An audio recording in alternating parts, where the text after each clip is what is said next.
Welcome friends. आज जो हम स्कीम पढ़ने जा रहे हैं उसका नाम है नभ निर्माण स्कीम। ठीक है, नभ निर्माण स्कीम आज हम देखने जा रहे हैं। अभी हम देखते हैं इसके फंक्शंस क्या है और क्या क्या की फीचर्स है। आप इन पॉइंट्स को नोट करते चलना जो मैं यहाँ पे समझा रहा हूँ। शुरू करते हैं।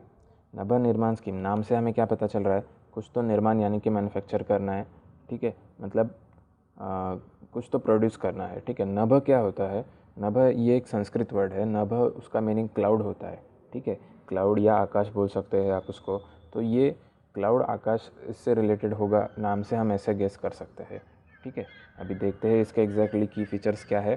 It is under the ministry of civil aviation. ठीक है, तो अगर आपको नभ का मीनिंग पता चल गया तो आप उससे अंदाज़ा लगा सकते हैं कि ये सिविल एविएशन से रिलेटेड कुछ होगा और उससे आप मिनिस्ट्री भी गेस कर सकते हैं। ठीक है, इसको नाभ नहीं बोलना है, इसको नभ बोलना है। ठीक है, नेक्स्ट पॉइंट क्या है, next generation air force for Bharat. देखिए इसका फुल फॉर्म क्या है, ये तो एक्रोनिम बना है पर फुल फॉर्म क्या होगा इसका, next generation air force for Bharat. Bharat के लिए नेक्स्ट जनरेशन एयरपोर्ट्स का निर्माण करना, ये इसके पीछे का ऑब्जेक्टिव है। ठीक है, अभी आपको ध्यान में आया कि नभ निर्माण एग्जैक्टली है क्या, भारत के लिए नेक्स्ट जनरेशन एयरपोर्ट्स का निर्माण करना, उसके लिए ये इनिशिएटिव लॉन्च किया है गवर्नमेंट ऑफ इंडिया ने। नेक्स्ट जनरेशन एयरपोर्ट क्या होगा, तो ऐसे एयरपोर्ट्स होंगे जो काफ़ी एडवांस है, जिनमें काफ़ी ज़्यादा टेक्नोलॉजी का यूज़ किया है, काफ़ी अट्रैक्टिव है, बहुत ज़्यादा जिनका इंफ्रास्ट्रक्चर है वो वर्ल्ड क्लास है।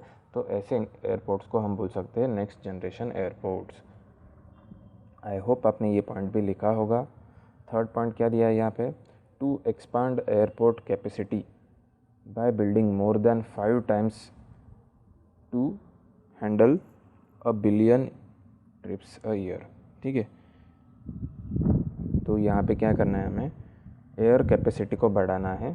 ठीक है, फर्स्ट चीज़ क्या बोल सकते हैं हम, to increase the air capacity कितने तक करनी है, 5 times, अभी जितनी है उससे 5 गुना करनी है।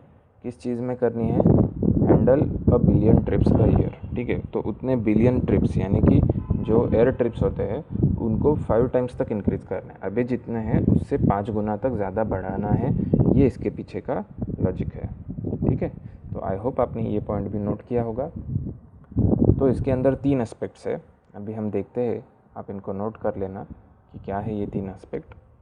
First aspect is capacity building, तो ये ऊपर भी दिया था, capacity building through fair and equitable land acquisition. तो देखिए एयरपोर्ट्स बनाने हैं तो उनके लिए लैंड एक्विजिशन करना पड़ेगा, तो उसके लिए वो फेयर और इक्विटेबल भी होना चाहिए, ये भी देखना है साथ में। ठीक है, ऐसे नहीं है कि अब डायरेक्टली गवर्नमेंट के मर्ज़ी में आए वो लैंड को आप बाय करें या वहाँ पे आप उसको एक्वाइज कर ले और फिर बाद में उसके ऊपर से कुछ कंट्रोवर्सी हो। ठीक है, तो वैसे नहीं करना है, फेयर एंड इक्विटेबल होना चाहिए, तो ये भी ध्यान रखना है, ये इसके एक एस्पेक्ट है। ठीक है, सेकंड क्या है, ये भी आप लिख लेना, long term master plan for airports. तो एयरपोर्ट्स के लिए एक लॉन्ग टर्म में प्लान बनाना है, तो कुछ नहीं, बस इसमें एक्सप्लेन करने वाली कोई चीज़ है नहीं, जैसे स्टेटमेंट है वही मीनिंग है उसका। थर्ड क्या है, बैलेंस्ड इकोनॉमीज़। हाँ, तो इसके ऊपर क्या है, रीजनल बैलेंस, उसके ऊपर भी फोकस करना है। तो ऐसा नहीं होना चाहिए कि ये इसके अंदर जो भी नए एयरपोर्ट्स बने तो वो कुछ स्पेसिफिक रीजन्स में ही बने इंडिया के और कुछ रीजन्स को निगलेक्ट किया जाए। तो रीजनल इकोनॉमिक्स के ऊपर भी हमें ध्यान देना है और बैलेंस ग्रोथ होनी चाहिए, ये भी इसके पीछे का एक एस्पेक्ट है। तो ये 3 एस्पेक्ट है जो हमें नोट करने हैं, बाकी इसमें ज़्यादा कुछ डिटेल में जाने की आवश्यकता नहीं है, इतने जो पॉइंट्स दिए यहाँ पे वो सफिशिएंट है। ठीक है, हम फिर से एक बार इसको रिवाइज़ करते हैं, आप इसको नोट कर लेना अगर आपसे कुछ रह गया होगा, या आप स्लाइड को पॉज करके भी वो लिख सकते हैं।